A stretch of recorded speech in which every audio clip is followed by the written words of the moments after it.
Now, there's been an argument about some of the treatment of migrants in these so-called detention centers. Now, progressives have been saying that they are basically concentration camps, while conservatives say, oh, no, they're not. There's no way there can be concentration camps. How dare you say that?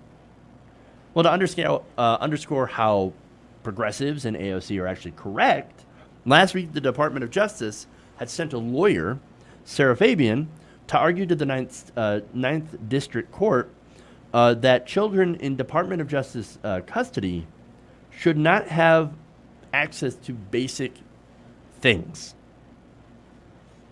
Now, I showed you some of the video in a previous segment last week, but I want to show you some of that again to show you what she's actually arguing for and the judge's response to it. Let's take a look. But are you arguing seriously that you do not read the agreement as requiring you to do something other than what I've just described? Cold all night long, lights on all night long, sleep on the concrete, and you get an aluminum foil blanket? Are you saying that that's and okay took under credit the to lie agreement? down, which they also said. I find that inconceivable that the government would say that that is safe and sanitary. I think what I'm arguing, Your Honor, is that I don't believe that the district court made the finding in the way that Your Honor just detailed it. Everything I just said comes right out of the district court order. I think our concern is that the district court really looked at a condition, and again, as I said, I think sleep is clearly at the sort of one end of her findings. I think we also look at... Which is your strongest argument, then? Well, I mean, I think what I would go to is when you start enumerating, for example, specific hygiene items, and the way that was done is that the court sort of enumerated these and say these fall under the rubric, these fall in the category of what could be required. Again, it wasn't perfume soap, it was soap. It wasn't, high-class milled soap, it was soap. And that sounds to that's part of safe and sanitary. So that was one of the judges. And you could see that she was arguing that they shouldn't even have to be on the record to provide soap. I mean, soap, toothbrushes, or beds. Does that sound safe and sanitary? No, it does not. And again, these are children. We're dealing with children here. Most often, asylum seekers most often these children are asylum seekers that are fleeing violence and death, right? Now, these kids end up making the journey, usually, which is usually long and dangerous. They get to the border. We arrest them for allegedly their own safety, which is hilarious. And yet the government now wants to refuse to be able to refuse to allow them to have basic sanitary items like soap. And then, furthermore, they get mad when we say that they're concentration camps. Well, what else do you want to call them? They are concentration camps. Now, following this argument, as I said, where the Ninth Circuit judges, as you saw, push back on the idea that you can have safe and sanitary conditions with no beds, no toothbrushes, or soap, social media decided to push back, and they found Sarah Fabian. They found her name, and one of them, or some of them, defended her sort of as a way of like, hey, man, look, she's just doing her job. She's a lawyer for the Department of Justice, a lawyer for the Trump administration, and she's really sort of the face of it. But reality, Trump is the bigger evil, right? Now, let me give you an example of one of those. Is John Cryer. John Cryer says, Dear Sarah Fabian, I understand attorneys must sometimes advocate for things they don't agree with, but I can't imagine that you took your job with the hope that you'd be asking the courts to approve rules that actually hurt children. You don't have to do this. No, look, I get it. He's trying to appeal to whatever humanity she might have. But the problem with that is that I don't think she has that humanity. Anybody who's okay with making that argument is probably not a good person in the first place. And to show you an example of that, Fabian had actually been in the news before on issues involving undocumented immigrants. Now, last year, apparently, she had delayed court proceedings on reuniting some migrant families or migrant children with their parents because she had something to do. And what'd she have to do? Well, she had to go home and dog sit. But you can just hire somebody? I might get flack for this because I know that some people, their pets are basically like their children, and I get it. But we're also dealing with human families that were ripped apart. You have kids that ripped from their parents that are waiting to be reunited. And you couldn't go get a kennel for your dog for just a couple of hours for the day? You can't ask your mom to dog sit? You can't pay somebody to watch him? You can't do that? Seriously. I don't mean to, make dog lovers upset. But seriously, this is a big problem.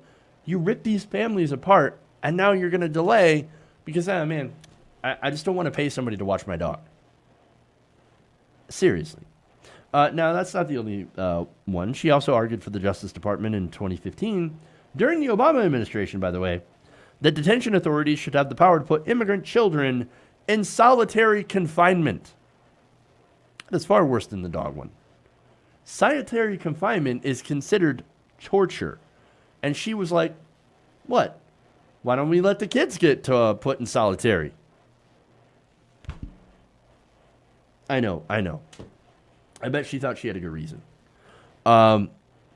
This is why, of course, she ended up getting dragged on social media.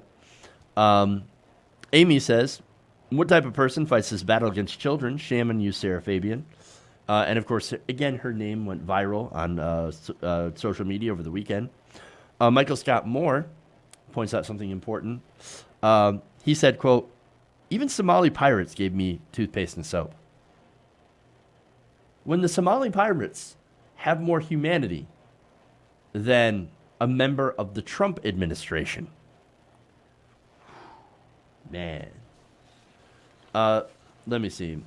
Elizabeth De La Vega says, everyone needs to see her and hear Sarah Fabian make this almost unimaginably unconscionable, inhuman, and inhumane argument before the Ninth Circuit. And I definitely suggest that you check out that video.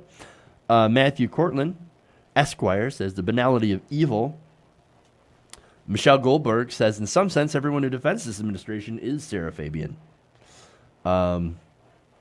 Nick Jack Pappas says, consider all the people who are defending Sarah Fabian because she's just doing her job, as if she doesn't have free will.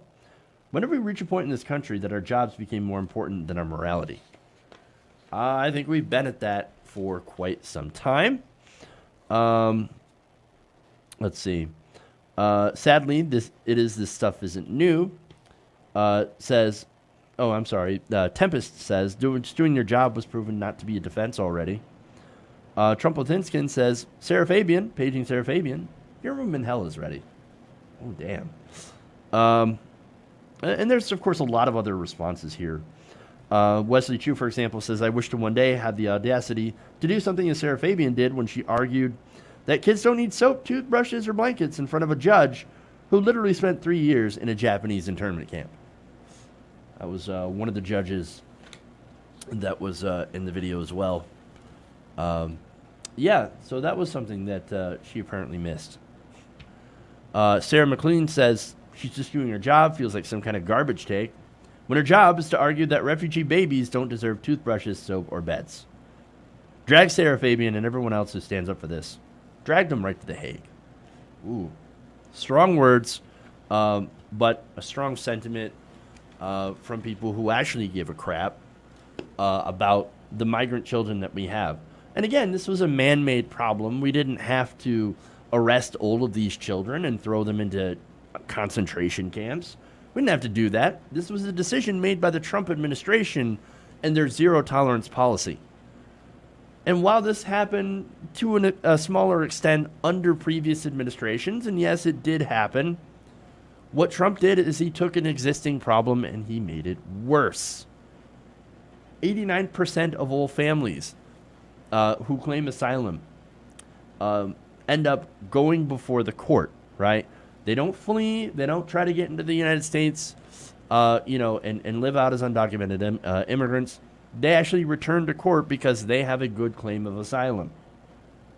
So this whole idea that, no, we must imprison them, put them in these camps until we figure out what to do with them, it's just, look, you're asking for more situations like this. You're asking for human rights abuses. You're asking for 24 children to die in custody, which is what's happened. And you're asking for more. When are we going to learn that this is not the right thing to do?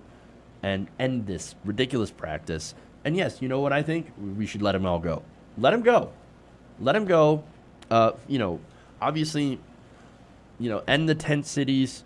Stop putting them in cages. It's actually probably cheaper to keep them in hotels or motels or whatever, or allow them to stay with family. And to those who make the argument, well, they're just waiting for family. Remember that ICE has set up traps to where if a family member comes to adopt, take one of these kids into custody, and they're found to be undocumented, then they end up getting arrested and thrown into these camps as well. So we've got to end this this horrific humanitarian and man-made disaster. Hey guys, hopefully you enjoyed that free video. Now I'm going to have to ask you a favor. Between the demonetization and the YouTube algorithm messing around with view counts, etc., we're having a hard time adjusting to the new YouTube reality, which is where you guys come in. See, we have a Patreon, patreon.com/TYTNation, set up to help us rely on you guys, the viewers, instead of big corporate ads. Look, you know the show. You know I'm not in favor of big corporations anyway. So help us transition away from relying on the ad model to pay the bills and sign up to be a patron, patreon.com/TYTNation. That goes a long way to help us keep the lights on. And you guys will know that you're supporting independent, progressive media.